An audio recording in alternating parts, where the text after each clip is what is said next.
My dear BCom second semester students.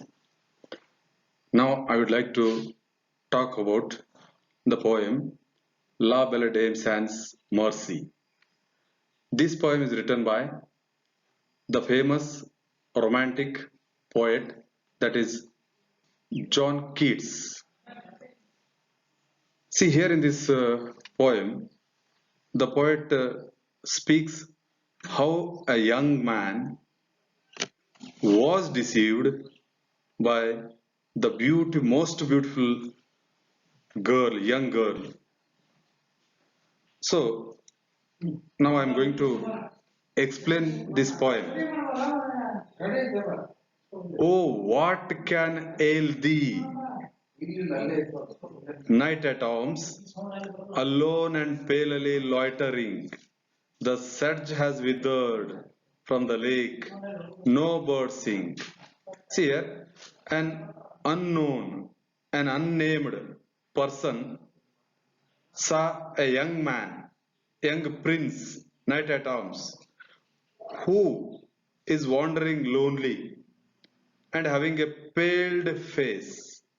Palely means disappointed. Loitering means wandering. See, the sedge has withered from the lake, no bird sing. And that unnamed person speaks and asks him, see, everything is withered. There is no beauty of the nature. There is no beauty of the lake. And no birds can sing. Why did you come here in such a, I think, place, I think, dried place? Everything is dried up. No beauty at all. Then what is the reason for coming over here? Tell me, my young man, what is the problem?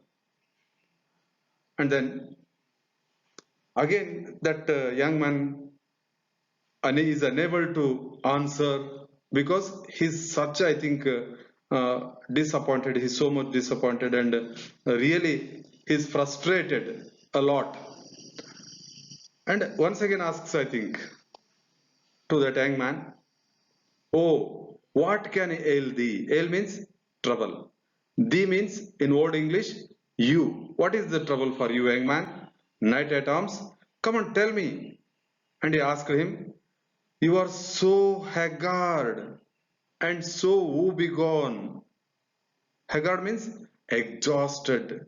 And so woebegone means so sad and frustrated very much and disappointed lot. The squirrel's granary is full and the harvest is done.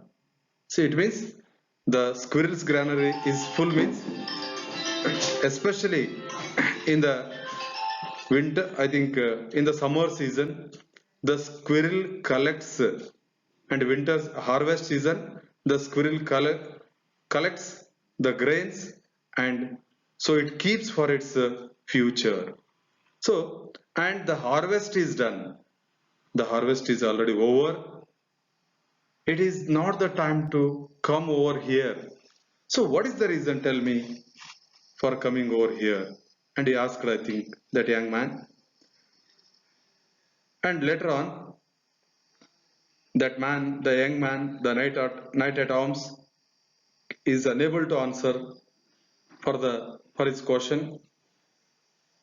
And again here, I think, he says, I think, I see a lily on thy brow, with anguish moist and fever dew, and on thy cheeks a fading rose. See, it means your face is looking, your eyebrows are looking just like a dried lily or dried, I think, face. Dried, I think, face. You just like your face is looking just like a dried lily, and with anguish moist and favored you. Somewhat, I think, agony is there in your mind and soul. And on thy cheeks a fading rose, fast withereth too. Your face is looking just like a fading rose. Fading, it means drying rose. There is no beauty, there is no charm, there is no cheerfulness over his face, So it is very fast, I think, withering. So your face is very fast, I think, withering, So in such a way that unnamed man asked to that young man, the knight at arms, who was wandering lonely and palely. And after asking the questions repeatedly to the young man, the knight at arms, so answered, and he said what happened to him in his life. I met a lady in the midst, full beautiful, a fairish child. Her hair was long, her foot was light, and her eyes were wild, and her eyes were wild. He said, once I met a lady in the midst, in the beautiful, I think, nature. Midst means forest. Full, how she was, that lady was full beautiful, a fairy child. It means she was looking like a heavenly child and most pretty and beautiful young girl. Her hair was long. She was a long haired, beautiful girl. Her foot was light. She was walking slowly, very slowly and beautifully. And her eyes were wild. Her eyes were very, very attractive. And he went on to say, answer to that unnamed man who asked him the question. And then what happened? As soon as I saw her, I was attracted by her beauty and I fell in love with her. I fell, I fell in love, I think, with her for the first time, and the love at first sight. So I made a garland for her head and bracelets too. So he went there in the beautiful nature and he prepared the garlands and gave her gave it her head as a symbol of love, and also bracelets too, and a fragrant jewel. Bracelets, I think he prepared some bracelets of flowers and fragrant. It was so, I think, fragrant. Those flowers were so fragrant and smelling very fine, I think. And Joan, she looked at me as she did love. And when I gave her the garland and bracelets, so those the garland and bracelets were, I think, there was a freeze, a kind of fragrance was coming out of the garlands and bracelets which I was about to present her. At that time, she looked at him as she did love. Not really she loved him, but as she did love and made sweet moan. And she spoke in a sweet moan, low voice and sweet voice, which was very sweet. So whether he was intoxicated in that way, I don't know. But it might be. See, then what happened? I set her on pacing steed, and nothing else saw all day long. For sidelong would she bend and sing a fairy song.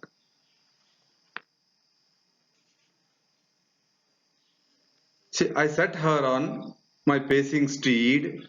See, I took her on my slowly walking horse. See, we have heard only of running horses, but that man who was fully involved in love with her, took her on his slowly walking horse. Why he choose that, slowly walking horse? He could have, or they could have been enjoyed much more, and nothing else saw all day long. So we saw everything, nothing was left to see. It means they we wandered everywhere, both of us wandered everywhere, and we saw many things. I think nothing was left to see. For sidelong would she bend and sing fairies' song.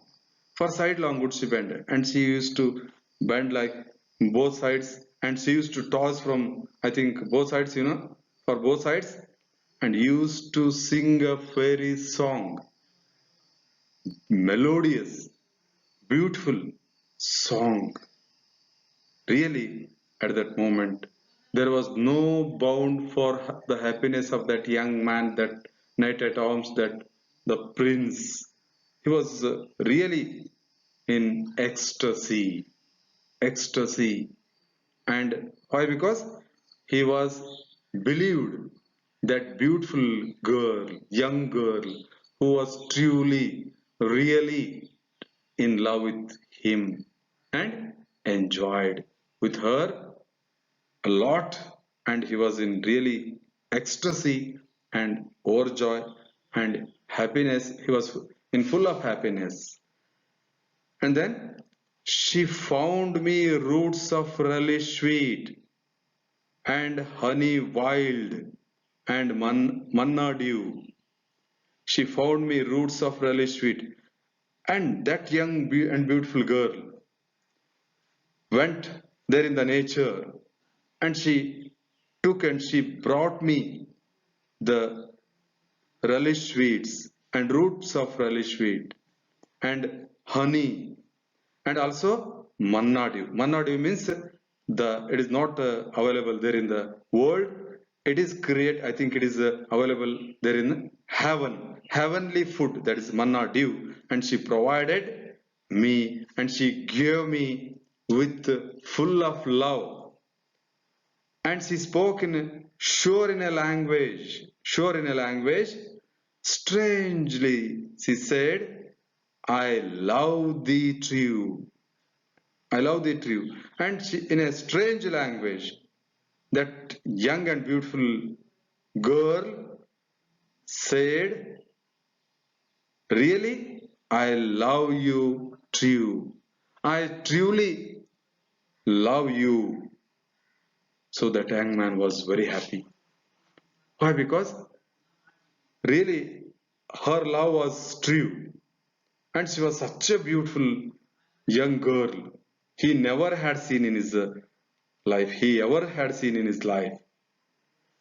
And then what happened? She took me to her elfin grot later on, after having all these things. She took me to her elfin grot, and there she wept and she sighed, full sore. And there I shut her eyes, wild, wild eyes, with kisses for. Then she took me to her Elfini grot. Elfini grot means a tiny, small cave. And there we were the both young lovers. Only two were there, I and she. And there she wept and sighed, full sore, and she disappointed. And she wept, I think. And so, and she expressed her true love. And really, she became somewhat emotional. And then I, there I shut her wild, wild eyes. And then there I closed her eyes. And I, with kisses for, I kissed her with sincere and true and real love. I kissed her. And then what happened? There she lulled me as asleep. So I was really somewhat intoxicated in my love with her. And so my heart was filled up with her love. My mind was fully free, and it was somewhat having a journey in love. So relaxed it was, so relaxed, and it was in an intoxicated mood, I think. Then there she lulled me asleep. So I was in a sleep. I was in a deep sleep. Then what happened? Let's see here. And there I dreamed, oh, who betide, the latest dream I ever dreamed on the cold hillside. And there what happened, There I dreamed, oh, who betide. Who betide means it was sad, unexpected, unexpected incident, dream I saw there. The latest dream I ever dreamed. Really, he never had such kind of dream in his life. Where it was, I think, on which place? Where it was, I think, on the cold hillside. On the cold hillside, he saw the dream. So, what happened there? What happened there? On the cold hillside, there on the cold hillside, I saw pale kings. Pale kings means frustrated kings, disappointed kings, and princes too. Princes were there. There, disappointed kings and princes were there. Pale warriors, death pale were they all. Pale warriors were also there. And how they were looking? Death pale were they all. Death pale were they all. It means they were just like, I think, they were about to die in such a way. Those princes, warriors, kings were totally frustrated, disappointed, and there was no hopes. There were no hopes in those lives because they had lost all the hopes. Why it was happened? By whom it was happened? What was the reason for happening all those things? Let us see here. And they cried. They said to this man who is in love with this beautiful lady, girl. They cried, La belle dame sans mercy hath thee in thrall. They said, they cried, see, La belle dame sans mercy, that beautiful lady is without mercy. She is a merciless lady, cruel lady. Why hath thee in thrall? You are in trouble, you are in difficulty. So you can never come out of her love, and you will surely have the trouble what we have, and what we had. See, and later on, what happened? I saw then I saw their starred lips in the gloom with horrid warning and gaped wide. Suddenly, I saw their starved lips. Their lips were starving. It means they were from agony. They were suffering from agony, frustration, and unhappiness and trouble. So Their lips were, I think, starved, somewhat, I think, in trouble, in the gloom. They were turned into black and dried up with horrid warning gaped wide. There was a somewhat a long, somewhat a slight gap was there, and I awoke and found me here on the cold hillside. Suddenly, as soon as I heard their voices and their troubles, and when they told me, "Are you in love with that merciless, beautiful girl?" Oh, you'll be surely you'll be in trouble. So suddenly, and looking into their then frustration, their trouble, that man, young man who was in a, I think, fast asleep and a dream, he was shocked and woke up and saw everywhere around him.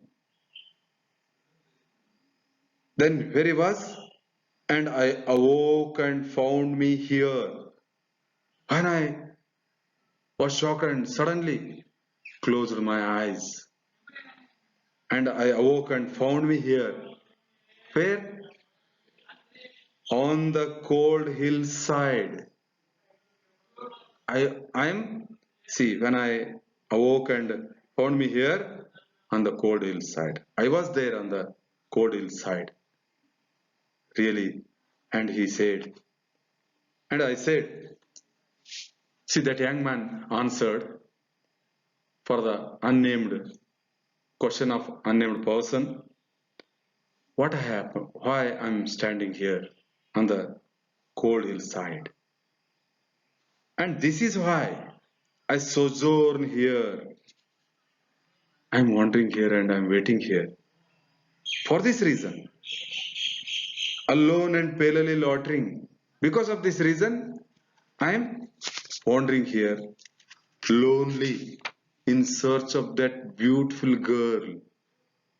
Beautiful, pretty girl.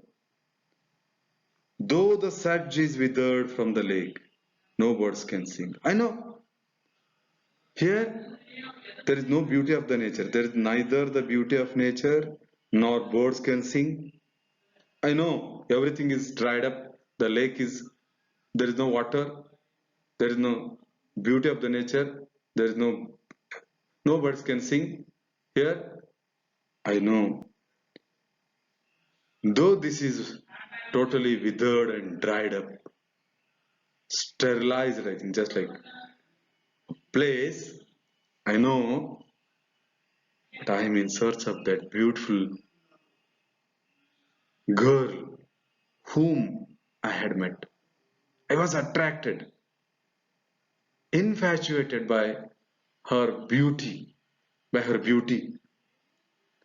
So I came here, but in such a way, I still am in search of that beautiful young girl, young lady. So in this way, this is the end of the poem La Belle Dame Sans Merci. A beautiful poem it is. Really, it is in the form of ballad. So let me know about ballad, something about that. Ballad is a kind of narrative poem. Normally, it ends with tragedy. Normally, it ends with tragedy.